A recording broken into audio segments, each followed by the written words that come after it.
আসসালামু আলাইকুম রহমতুল্লাহ। বন্ধুরা কেমন আছেন? আশা করি আল্লাহর রহমতে অনেক ভালো এবং সুস্থ আছেন। দেশে এবং প্রবাসে যে যেখান থেকে ভিডিও দেখছেন আপনাদেরকে অসংখ্য ধন্যবাদ জানাই। আজকে এমন একটি ভিডিও না আপনাদের মাঝে হাজির হয়েছি যে এই যে আমার মোবাইলটা হারাই গেছিল, আমার সাথে যারা ইমানদার মুত্তাকিন আল্লাহওয়ালা আছে উনিরা আমার মোবাইলটা এনে দিচ্ছে। এই একটি বিষয় নিয়ে আপনাদের মাঝে ভিডিও নিয়ে হাজির হয়েছি। সত্য কথা বলছি, আল্লাহর কসম করে বলছি, কারণ সত্য যদি বলি আল্লাহর কসম করলে গুনাহ হবে না, মিথ্যে যদি বললে আমি মিথ্যে কথা বলি আল্লাহর কসম করে সেটা কিরা কসম হবে, গুনাহ হবে।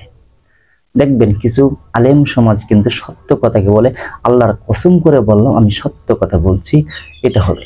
হ্যাঁ, আমি আজকে এখানে যেটা বলবো আল্লাহ সাক্ষী, কারণ একদিন আমার কবরে যেতে হবে, একদিন মরণ আসবে, একদিন জান্নাত বা জাহান্নাম হাসরের ময়দান বিচার হবে, আল্লাহ আমাকে দিবেন।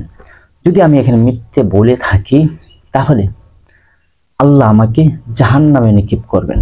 সত্য বলে থাকলে আল্লাহ আমাকে জাহান্নাম থেকে উদ্ধার করবেন। সত্য বলবো, আল্লাহর কসম করে বলি আমার এই মোবাইলটা হারিয়ে গেছে। আমি স্ক্রিনে এখানে দিয়ে দেবো ছবিটা, কারণ দেবো এই কারণে ছবিটা আমি হাতে এনে দেখাতে পারতেছি না, এই মোবাইল দিয়ে আমি ভিডিও শুট করতেছি। এই মোবাইলটা যখন হারাইয়া যায় আমি খুব কষ্ট পাইছিলাম। এই মোবাইল আমার 2টা ইউটিউব চ্যানেল বা 18টা কিতাব আছে, আরো বিভিন্ন ধরনের ডকুমেন্টগুলি এই মোবাইলে থাকে। আমার মোবাইলটা যখন হারিয়ে গেছিল আমি খুব কষ্ট পাইছিলাম, আপনাদের সাথে যোগাযোগ করতে পারি নাই, ভিডিও আপলোড করতে পারি নাই। আমার ইউটিউব চ্যানেলটি আমার আন্ডারে ছিল না, এটি সব পাই নাই, কিছুই পাই নাই। আমি অন্য সেটে লগ ইন করার চেষ্টা করছি, জিমেলটা হয় নাই। ঠিক আছে, এটা কঠিন একটা পাসওয়ার্ড দেওয়া ছিল, ওই পাসওয়ার্ডটা এই মোবাইলে যেটা বিশদ করতেছে এটা আমাদের ছিল। আমি মোবাইলের ছবিটা আপনাকে এখানে দিয়ে দেবো, দেখবেন।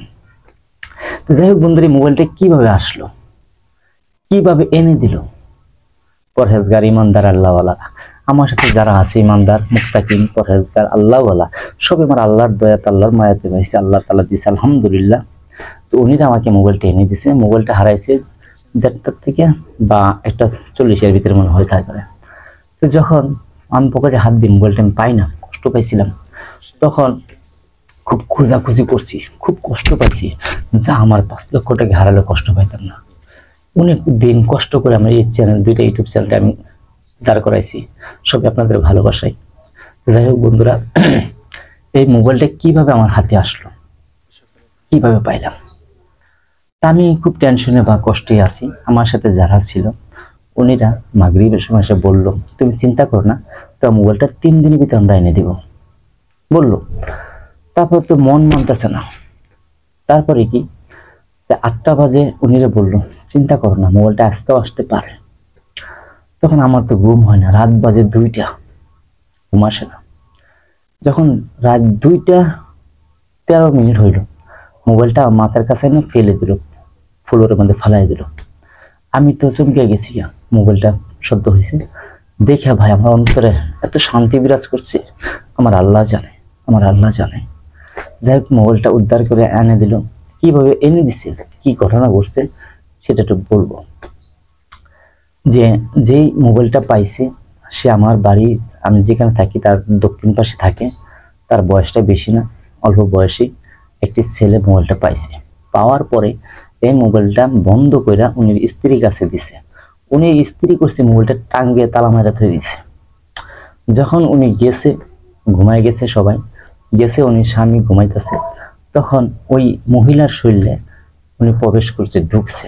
ঢুকার পরে উনির কোমরে কিন্তু ছিল, তাগির মেয়েদের ছিল আপনার চাবি, ওই চাবি দিয়ে ওই মহিলাই তালাক করছে। সে মহিলা ছিল বড় হয়ে গেছে, তালাক করছে। তালাক করলে আবার মোবাইলটা নিয়ে ঘরের বাহিরে মোবাইলটা ফালাইছে। ফালানোর পরে ওই মহিলাকে আবার নিয়ে সে রুমে শোয়াই দিয়ে পরে মোবাইলটা নিয়ে এনে আমার মাথার কাছে ফেলে দিছে।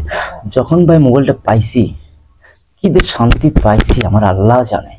যদি একটি কথা মিথ্যে বলে থাকি তাহলে আল্লাহ আমাকে শাস্তি দিবেন। আমি আল্লাহর কসম করে বললাম, যে কথাগুলি বলছি প্রত্যেকটি কথা সত্য বলছি। আমার ইউটিউব চ্যানেলে যতগুলি ভিডিও দিয়ে থাকি প্রত্যেকটি ইনশাল্লাহ আমি সত্য বলি। কারণ মানুষ মানুষের সাথে বেইমানি করতে পারে, অনেক মানুষই বেইমানি করে। দেখবেন পরিচালন কথা কই আপনার হাজার হাজার টাকা নেবে, কিন্তু পরিচালন হবে না। এটা কোনোদিন হবে না। আপনি আমল করে অর্জন করে নিলে আপনার হবে। তো যাই হোক, হারানো মোবাইল ফিরে পেলাম কিভাবে আপনাদের মাঝে তুলে ধরলাম। যাই হোক বন্ধুরা, যদি আপনাদের মাঝে ভালো লাগে তাহলে চ্যানেলটা সাবস্ক্রাইব করে রাখবেন, লাইক করবেন, শেয়ার করবেন। সকলে ভালো থাকেন। আসসালামু আলাইকুম রহমতুল্লাহ।